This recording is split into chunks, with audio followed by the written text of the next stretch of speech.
हमारे अगले मेहमान एक डॉक्टर भी हैं, एक डायरेक्टर भी हैं, और सबसे बड़ी बात, इन सारी भूमिकाओं के अलावा सही सूचना लोगों तक पहुंचाने का बीड़ा भी इन्होंने उठाया है। एम्स के निदेशक, एम्स के डायरेक्टर डॉक्टर रणदीप गुलेरिया, जिन्होंने आज खुद टीका लगवाया, वो अब हमारे साथ जुड़ गए हैं। डॉक्टर गुलेरिया, बहुत बहुत बधाई और बहुत बहुत स्वागत यहाँ पर एनडीटीवी इंडिया में हमारे साथ जुड़ने के लिए। सबसे पहला सवाल, आपने टीका सुबह लगवाया था, कोई सिम्टम्स, कोई चीज जो आप महसूस कर रहे हों, दर्द, खिंचाव? क्योंकि आप जो बोलेंगे वो लोग सुनेंगे। मैंने सुबह टीका लगाया था और अभी तक मैं बिल्कुल स्वस्थ हूँ। कोई मुझे ऐसी तकलीफ नहीं है, ना टीके के साइड पे कोई दर्द है या कोई बाजू में तकलीफ है या बुखार या और कोई लक्षण है। मैं तो बिल्कुल स्वस्थ हूँ। मेरे को तो ऐसा लगता भी नहीं कि मैंने सुबह टीका लगाया। डॉक्टर गुलेरिया, आप जानते हैं कि बहुत सारे सवाल उठाए गए हैं और राजनीति एक कोने रख देते हैं, लेकिन बहुत सारे डॉक्टर्स और साइंटिस्ट ने, यहां तक कि कुछ दिल्ली के डॉक्टर्स जिनको आज टीका लगना था, उन्होंने भी ये बोला कि हमको सीरम इंस्टीट्यूट वाली वैक्सीन लगा दीजिए, वो दूसरी वाली नहीं, क्योंकि उस पर हमें भरोसा नहीं है। आप इसको कितना बड़ी चुनौती मानते हैं कि डॉक्टर खुद संदेह प्रकट कर रहे हैं एक ऐसी वैक्सीन की जिसको इजाजत तो दे दी गई है, लेकिन अभी उसकी फेज 3 ट्रायल के एफिकेसी के नतीजे सामने नहीं आए? मेरा ये मानना है कि हमें पूरे जो साइंस है या डेटा है उसको देखना चाहिए और उसके बेसिस पे अपना निर्णय लेना चाहिए और ये समझना चाहिए कि हम एक पैंडेमिक सिचुएशन में हैं। अगर हम आम सिचुएशन में होते, नॉन पैंडेमिक सिचुएशन में, तो मेरे को ये लगता है कि अभी तक जो भी वैक्सीन दुनिया में मिल रही है, सबके अभी ज्यादा फॉलोअप होता। हम कहते हैं कि 6 महीने, साल भर देखो कि कितनी उसकी एफिकेसी है, कितनी देर तक वो आपको इम्यूनिटी देती है, लेकिन वो सिचुएशन है नहीं। हम एक पैंडेमिक सिचुएशन में हैं जहाँ लोगों की रोज जान जा रही है, केसेस कई जगह बहुत बढ़ रहे हैं। ऐसे सिचुएशन में कई ऐसे कदम उठाने पड़ते हैं जो बेस्ड ऑन डेटा हमें डिसीजन लेना पड़ता है, और यही डिसीजन इमरजेंसी यूज ऑथराइजेशन का लिया गया रेगुलेटरी बॉडीज में। और अगर मैं बात करूं डोजेस की, अगर हमें अपने 30 करोड़ लोगों को वैक्सीन देना है पहले फेज में, तो हमें 60 करोड़ डोजेस चाहिए।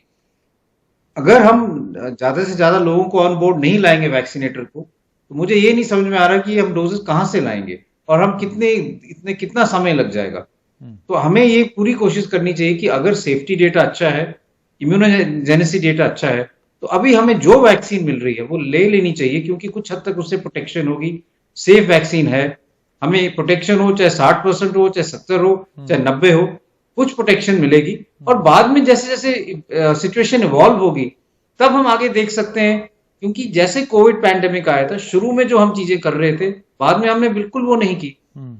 लेकिन अगर शुरू में हम कुछ भी ना करते, तो शायद हमारी मोर्टेलिटी भी ज्यादा होती और हम पैंडेमिक से लड़ नहीं पाते।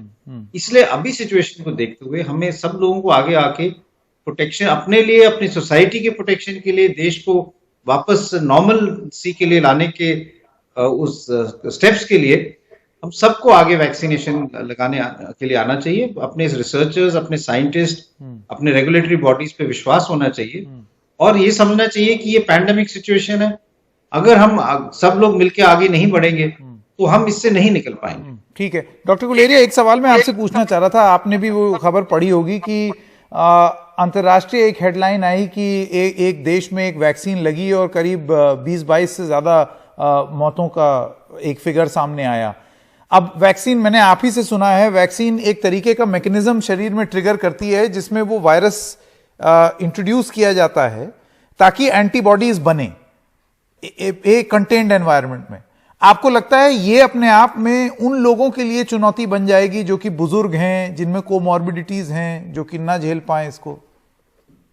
क्योंकि ऐसा हुआ है। अगर हम वैक्सीन की बात करें, पहले मुझे पता है ये जो न्यूज आपकी बात कर रहे हैं उसमें और डेटा चाहिए कि जो डेथ्स हुई हैं वो कॉज एंड इफेक्ट वैक्सीन के कारण ही हुई हैं या वैसे भी क्योंकि इन लोगों की उम्र ज्यादा थी, कोमॉर्बिडिटीज थी, या और किसी कारणवश डेथ हो। अगर हम वैक्सीन की बात करें बुजुर्गों में, तो सेफ्टी का इतना इशू नहीं है वैक्सीन में, इम्यूनोजेनेसिटी का इशू है। क्योंकि ओल्डर एज ग्रुप में हमारा इम्यून सिस्टम जो है एज के हिसाब से इतना रिस्पॉन्सिव नहीं रहता, और कई दफा ये देखा जाता है कि वैक्सीन की जो इम्यूनिटी बॉडी में जनरेट करने की जरूरत होती है वो ओल्ड एज में उतनी नहीं हो पाती। इसलिए कई वैक्सीन में लोग ये डिस्कस करते हैं कि उसकी ज्यादा डोज दिए जाए, बुजुर्गों में डबल डोज दी जाए, जिससे इम्यून सिस्टम को ज्यादा स्टिमुलेट ये किया डॉक्टर जाए। गुलेरिया, हमने अपनी वैक्सीन में इस चीज को मतलब नजर में रखा है इस बात को, क्योंकि हिंदुस्तान में भी बुजुर्ग लोग हैं और हो सकता है ऐसी तकलीफ यहां पर भी लोगों को है। हमारी वैक्सीन से हम कैसे इस चीज को लड़ेंगे? तो अब हम जैसे जैसे हमारी ट्रायल्स हो रही है उसमें बुजुर्ग लोग, एक जैसे हम ट्रायल करते हैं उसमें कुछ कैटेगरीज हम उन लोगों की लेते हैं जो ओल्डर एज ग्रुप की हो या जिनको कोमॉर्बिडिटीज हो। तो क्योंकि जैसे जैसे हमें कॉन्फिडेंस आता है कि ये वैक्सीन सेफ है, हम ये देखना चाहते हैं कि ओल्डर एज ग्रुप में सेफ भी है और ये अच्छी इम्यूनिटी देती है या नहीं। तो ये जो ट्रायल्स होती हैं इसमें ये दोनों चीजें देखी जाती हैं और ये हमारे वाली वैक्सीन में भी देखी गई हैं और आस्ता आस्ता इसमें और डेटा भी जनरेट होगा, क्योंकि जब भी हम वैक्सीन की बात करते हैं तो नंबर्स पे अ ह्यूज रोल। तो जैसे हम फेज 3 या फेज 4 ट्रायल में जाते हैं, जब ज्यादा से लाखों लोगों को वैक्सीन लगेगी तो फिर ज्यादा रोबस्ट डेटा आगे हमारे सामने आएगा।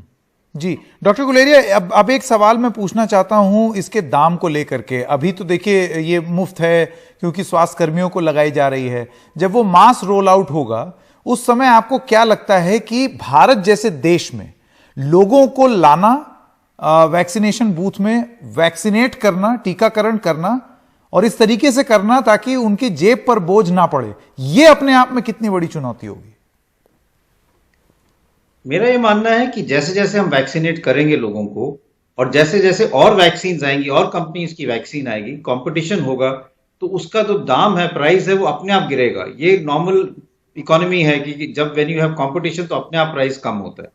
दूसरा इशू ये है कि there are lot of groups, चाहे हम CSR की बात करें या वॉलंटियर्स की बात करें, जो आगे आके वैक्सीनेशन प्रोग्राम में अपना कंट्रीब्यूशन करना चाह रहे हैं। तो मेरे को ये लगता है कि एक सिचुएशन जब ऐसी आएगी तो लोगों को अपनी जेब से पैसे नहीं देने पड़ेंगे, कहीं ना कहीं से इंतजाम हो जाएगा और वैक्सीन का कॉस्ट भी इतना सस्ता होगा कि देने में भी कोई प्रॉब्लम नहीं होगी जो लोग कंट्रीब्यूट कर रहे हैं। इसलिए वेरी पॉजिटिव कि आगे जाके भी जब हम वैक्सीन रोल आउट करेंगे, चाहे हम बुजुर्गों की बात करें या लेस देन 50 ईयर्स लोगों की बात करें, cost will not be an issue. Doctor Guleria, कितना थक गए हैं आप? क्योंकि पिछले 10-12 मैं 10-1 महीने से तो देख रहा हूं लगातार सूचना भी देना और उतने बड़े अस्पताल को संभालना। मैं आपसे जानना चाहता हूं ये कैसे मैनेज कर रहे हैं?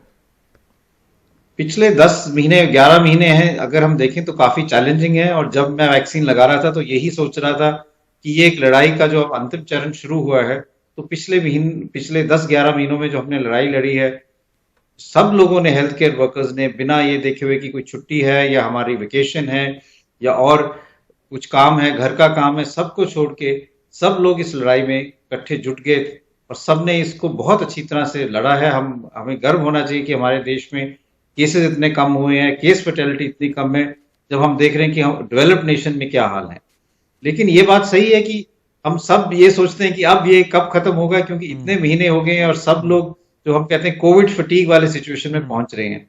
लेकिन थोड़े दिनों की बात है और मुझे पूरा विश्वास है कि अब जैसे अब टीकाकरण शुरू हुआ है तो कुछ दिनों में हमारे केसेस जो हैं और कम हो जाएंगे और हम एक थोड़ा सा जो है आराम से रह पाएंगे कि अब हम कोविड का अंत देख सकते हैं। डॉक्टर गुलेरिया, बहुत बहुत धन्यवाद हमारे साथ जुड़ने के लिए और आपको व्यक्तिगत रूप से बहुत बहुत मुबारकबाद और धन्यवाद वैक्सीनेशन डे की शुरुआत पर।